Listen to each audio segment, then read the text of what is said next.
வருகின்ற நாட்கள் உங்களுக்கு நல்லதே நடக்கட்டும். அனைவருக்கும் வணக்கம். நம்ம இன்னைக்கு பார்க்க இருக்கிற ராசி துலா ராசி. துலா ராசி அப்படிங்கிறது ரொம்ப அருமையான ராசி அப்படின்னே சொல்லலாம். ஏன்னா சுக்கிரனோட ஆதிக்கத்தில் பிறந்தவங்க. காற்று ராசி என்பதனால எல்லாருக்கிட்டையும் ரொம்ப இனிமையாக பழகக்கூடியவங்க அப்படின்னா இந்த துலா ராசி என்பர்களை சொல்லலாம். சமரசம் செய்கிறது, மற்றவங்க கிட்ட பேசும்போது ரொம்ப இனிமையாக பேசுறது, ரொம்ப நாள் பழகிற மாதிரி பேசுறது, இது எல்லாமே இந்த துலா ராசி என்பவர்களுக்கு நல்லாவே வரும். அதே மாதிரி நீதி தவறாமல் நடக்கக்கூடியவங்க, ஒவ்வொரு இடத்துலையுமே கரெக்டாக இருக்கணும். கரெக்டாக இல்லை அப்படின்னா இவங்களுக்கு எங்கேருந்து தான் அப்படி ஒரு கோபம் வருமே தெரியல. அப்படி கோவப்படக்கூடியவங்களாகவும் இந்த துளாராசி என்பர்கள் இருப்பாங்க. நீதிக்கு அதிக முக்கியத்துவம் கொடுப்பாங்க. அதே மாதிரி இவங்களுடைய ராசி சின்னம் கூட பார்த்திங்கன்னா தராசு. தராசு எப்படி எல்லா இடத்துலையும் நியாயமான எடையை காமிக்குதோ அது மாதிரி தான் இவங்களுடைய எண்ணங்கள் எப்பவுமே நியாயத்து பக்கம் தான் அதிகமாக நிற்கும். யாராவது உறவுகள் வகையில் கூட ஒரு சமரசம் செய்கிறதுக்கு வாங்க அப்படின்னு சொல்லி ஒரு ஹெல்ப்புக்கு கூப்பிட்டுருந்தாங்கன்னா கூட இவங்க போய் அந்த ஹெல்ப்பு பண்ணுறதுக்காக போகிறாங்க. அங்கே பார்த்தாலும் அந்த உறவுங்க பக்கத்தில் நியாயம் இல்லை அப்படின்னா எதிர்பக்கம் சேர்ந்துருவாங்க. நியாயத்து பக்கம் எப்பவுமே நிற்கக்கூடியவங்க இந்த துளாராசி என்பர்கள் அப்படின்னே சொல்லலாம். இவங்களுக்கு வருகின்ற 7 நாட்களும் எப்படி அமைந்திருக்கு? வருகின்ற 7 நாட்களும் உங்களுக்கு சாதகமாக இருக்கா, பாதகமாக இருக்கா? இந்த பாதகமாக இருக்கிற விஷயத்தை எப்படி சாதகமாக மாற்றிக்க முடியும் அப்படிங்கிறது எல்லாமே இந்த வீடியோவில் ரொம்ப விளக்கமாக சொல்லியிருக்கோம். நிச்சயமாக இந்த வீடியோ உங்களுக்கு ரொம்பவும் பயனுள்ளதாக இருக்கும். அதனால் வீடியோவை கடைசி வரைக்கும் பாருங்கள். நீங்கள் இப்போ தான் ஃபர்ஸ்ட் டைமாக நம்ம சேனலை பார்க்குறதா இருந்தால் நம்ம சேனலை சப்ஸ்கிரைப் பண்ணிவிட்டு கூடவே இருக்கிற பெல் ஐக்கானையும் கிளிக் பண்ணிக்கோங்க. அப்போ தான் நாங்கள் போடுற ஒவ்வொரு வீடியோவுமே உங்களுக்கு நோட்டிஃபிகேஷனாக வரும். நீங்கள் துளாராசி அன்பராக இருந்தால் மறக்காமல் நம்மளுடைய சேனலுக்கு ஒரு லைக் கொடுத்துட்டு உங்களுடைய உறவுகள் வகையில் அல்லது நண்பர்கள் வகையில் யாராவது துளாராசி அன்பர்கள் இருக்காங்க அப்படின்னா மறக்காமல் இந்த வீடியோவை அவங்களுக்கும் ஷேர் பண்ணி விடுங்க. துளாராசியில் நீங்கள் எந்த நட்சத்திரத்தில் பிறந்தீங்க, உங்களுடைய இஷ்ட தெய்வ பெயர் என்ன, உங்களுடைய குல தெய்வ பெயர் என்ன அப்படிங்கிறத மறக்காமல் எங்களுடைய கமெண்ட் பாக்ஸில் தெரிவிங்க. ஜோதிட ரீதியாக உங்களுக்கு ஏதாவது சந்தேகம் இருக்குது, ஜோதிடர்கிட்ட ஏதாவது ஆலோசனை வேணும் அப்படின்னா டிஸ்கிரிப்ஷனில் ஜோதிடரோட வாட்ஸ்அப் நம்பர் கொடுக்கப்பட்டிருக்கு. அந்த நம்பருக்கு கால் பண்ணி முன்பதிவு செய்துக்கோங்க. உங்களுடைய சந்தேகங்களுக்கு நல்ல ஒரு தீர்வு கிடைக்கும். வருகின்ற நாட்களை பொறுத்தவரையிலும் நம்மளுடைய துளாராசி அன்பர்களுக்கு உங்களுடைய ராசிநாதன் சுக்கிரன் ராசியில் 7 அமர்ந்து ராசியை பார்ப்பது ரொம்பவும் சிறப்பான வாரம் இது அப்படின்னே சொல்லலாம். ஏன்னா 8க்குரிய சுக்கிரன் 8ஆம் இடத்துல 12ஆம் இடமான 7ஆம் இடத்துல அமர்வதனால எடுக்கிற முயற்சி எல்லாமே இந்த காலகட்டத்தில் உங்களுக்கு வெற்றியாக அமையும். ஆடை ஆபரணம் வாங்கலாம் அப்படின்னு நினைக்கிறவங்க இந்த காலகட்டத்தில் வாங்கக்கூடிய யோகம் இருக்குது. ஒரு சிலர்லாம் வீட்டுக்கு தேவையான ஆடம்பர பொருள் வாங்கலாம் அப்படின்னு நினைப்பீங்க. நினச்ச அடுத்த செகண்டே பார்த்துட்டிங்கன்னா வாங்கிடக்கூடிய யோகம் இருக்குது. வெகு நாட்களாக வீட்டுக்கு தேவையான ஒரு பொருள் வாங்கணும், வண்டி வாகனம் வாங்கணும், அதே மாதிரி ஒரு மனை வாங்கணும் இப்படின்னு ரொம்ப நாளாக நினச்சிக்கிட்டு இருந்த ஒரு விஷயத்தை இந்த காலகட்டத்தில் நடத்தி முடிக்கக்கூடிய யோகம் இருக்குது. உங்களுடைய முயற்சிகள் எல்லாமே இந்த காலகட்டத்தில் நிறைவேறும் அப்படின்னே சொல்லலாம். தொழிலில் கூட நல்ல ஒரு முன்னேற்றம் இருக்கும். கணவன் மனைவி இடையே இருந்த இந்த சின்ன சின்ன பிரச்சனைகள் எல்லாமே சரியாகி நல்ல ஒரு ஒற்றுமையான வாரமாக வருகின்ற வாரம் அமைந்திருக்கு. வீட்டில் ஒரு அமைதி இருக்கும்.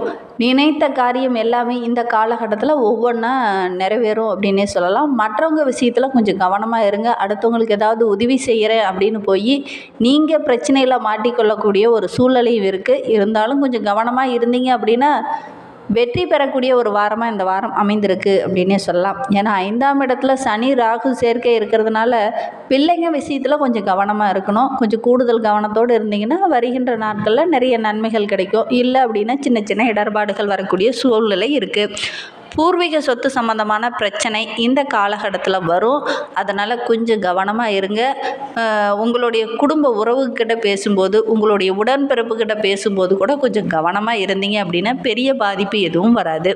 குறிப்பாக அந்த துளாராசி அன்பர்கள் வண்டி வாகனத்தில் செல்லும்போது ரொம்ப கவனமாக இருக்கணும். இரவு நேரங்களில் எங்கேயாவது அதிக தூரம் பயணம் போகிறீங்க அப்படின்னா ரொம்ப கவனமாக இருக்கக்கூடிய காலகட்டம். அஷ்டமத்தில் சூரியனும் புதனும் இணைந்திருக்கிறதுனால தேவையில்லாமல் சின்ன சின்ன பிரச்சனைகள் இந்த காலகட்டத்தில் வரும். நீங்களே வேண்டாம், பிரச்சனையே வேண்டாம், நம்ம ஒரு பக்கமாக ஓரமாக இருந்துக்கலாம் அப்படின்னு நினச்சிங்கன்னா கூட உங்களை தேடி சில பிரச்சனைகள் இந்த காலகட்டத்தில் வரும். உங்களுடைய மன நிம்மதியை கெடுக்கக்கூடிய ஒரு சூழ்நிலை இருக்குது. கவனமாக இருக்கிறது ரொம்பவும் நல்லது. ஆரோக்கிய விஷயத்துலேயும் ரொம்ப கவனமாக இருக்கணும். சின்ன சின்ன இடர்பாடுகள் அப்பப்போ வரும். அலுவலகத்தில் சின்ன சின்ன மாற்றங்கள் இந்த காலகட்டத்தில் வரும். தேவையில்லாத சின்ன சின்ன இடர்பாடுகள் வரக்கூடிய சூழ்நிலை இருக்குது. கவனமாக இருந்துக்கோங்க. வீண் பிரச்சனையில் மாட்டக்கூடிய ஒரு சூழ்நிலை இருக்குது. கவனமாக இருந்தீங்க அப்படின்னா பெரிய பாதிப்பு எதுவும் வராது.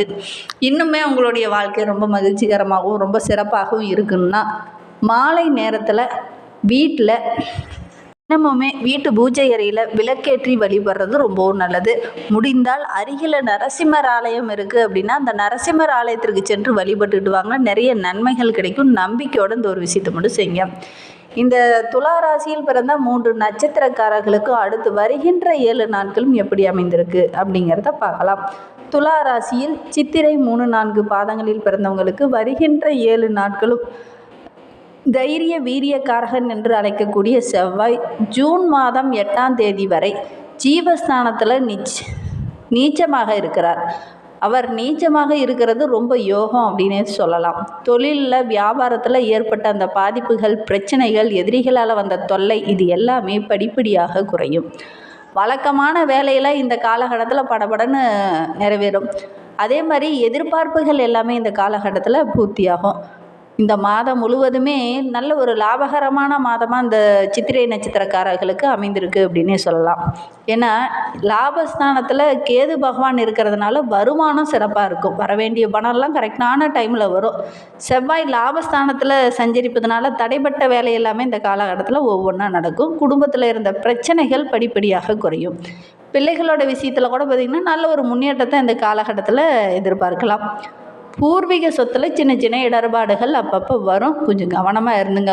அதே மாதிரி உடன்பிறப்புக்கிட்ட கூட சின்ன சின்ன இடர்பாடுகள் வரக்கூடிய சூழ்நிலை இருக்குது. கவனமாக இருந்தீங்க அப்படின்னா பெரிய பாதிப்பு எதுவும் வராது. இளைஞர்களுக்கு காதல் வயப்படக்கூடிய ஒரு சூழ்நிலை இருக்குது. திருமணம் வரையில் செல்ல. அதே மாதிரி குடும்பத்தில் சின்ன சின்ன பிரச்சனைகள் அப்பப்போ வரும். கொஞ்சம் கவனமாக இருக்கணும்.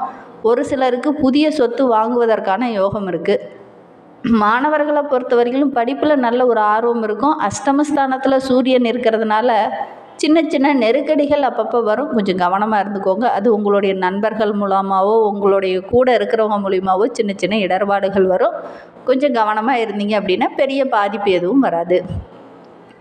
சுவாதி நட்சத்திரத்தில் பிறந்தவங்களுக்கு வருகின்ற 7 நாட்களும் எப்படி அமைந்திருக்கு அப்படிங்கிறத பார்க்கலாம்.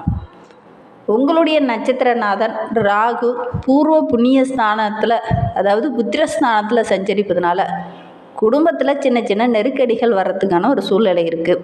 குரு பகவானுடைய பார்வை கிடைக்கிறதுனால எந்த விதமான பாதகமான பலனும் இந்த காலகட்டத்தில் உங்களுக்கு ஏற்படாது. குடும்பத்தில் நல்ல ஒரு நிம்மதி கிடைக்கும். பிள்ளைகளால் ஏதாவது மகிழ்ச்சி தர மாதிரி ஒரு நல்ல சம்பவம் இந்த காலகட்டத்தில் நடக்கும். சொத்து விஷயத்தில் மட்டும் கொஞ்சம் கவனமாக இருந்துக்கோங்க. இந்த காலகட்டத்தில் முக்கிய முடிவுகள் எதுவும் எடுக்க வேண்டாம். அதே மாதிரி உறவுகள் விஷயத்துலேயும் கொஞ்சம் கவனமாக இருங்க.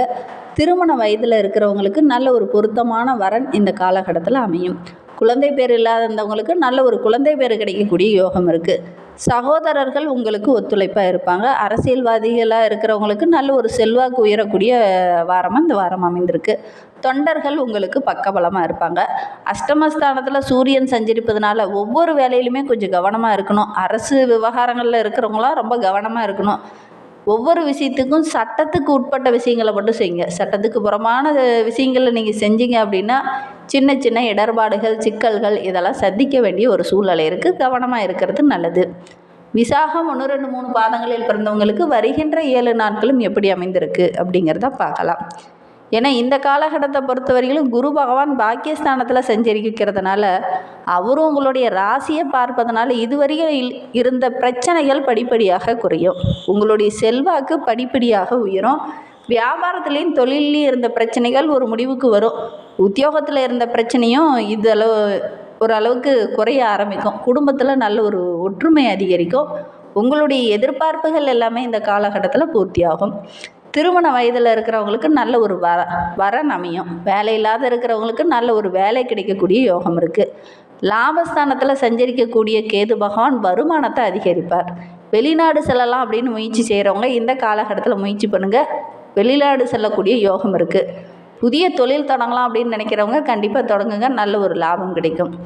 ஜூன் 2 வரை புதன் உங்களுக்கு சாதகமாக இருக்கிறார். அதுக்கப்புறம் பார்த்திங்கன்னா சொத்து வாங்கலாம் அப்படின்னு நினைக்கிறவங்க சொத்து வாங்கக்கூடிய யோகம் இருக்குது. புதிய ஒப்பந்தங்களும் கிடைக்கக்கூடிய யோகம் இருக்குது.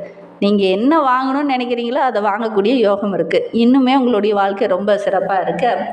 குரு தட்சிணாமூர்த்தியை வழிபட்டுட்டு வாங்க. உங்களுடைய வாழ்க்கையில் உள்ள பிரச்சனைகள் படிப்படியாக குறையும். நம்பிக்கையோட இந்த ஒரு விஷயத்தை மட்டும் செஞ்சுட்டு வாங்க. இந்த மாதிரி பயனுள்ள தகவலை நீங்கள் தொடர்ந்து கேட்க நம்ம சேனலை சப்ஸ்கிரைப் பண்ணிவிட்டு கூடவே இருக்கிற பெல் ஐக்கானையும் கிளிக் பண்ணிக்கோங்க. அப்போ தான் நாங்கள் போடுற ஒவ்வொரு வீடியோவுமே உங்களுக்கு நோட்டிஃபிகேஷனாக வரும். நீங்கள் துளாராசி அன்பராக இருந்தால் மறக்காமல் நம்மளுடைய சேனலுக்கு ஒரு லைக் கொடுத்துட்டு, உங்களுடைய உறவுகள் வகையில் யாராவது துளாராசி அன்பர்கள் இருக்காங்க அப்படின்னா மறக்காமல் இந்த வீடியோவை அவங்களுக்கும் ஷேர் பண்ணி விடுங்க. தேங்க்யூ.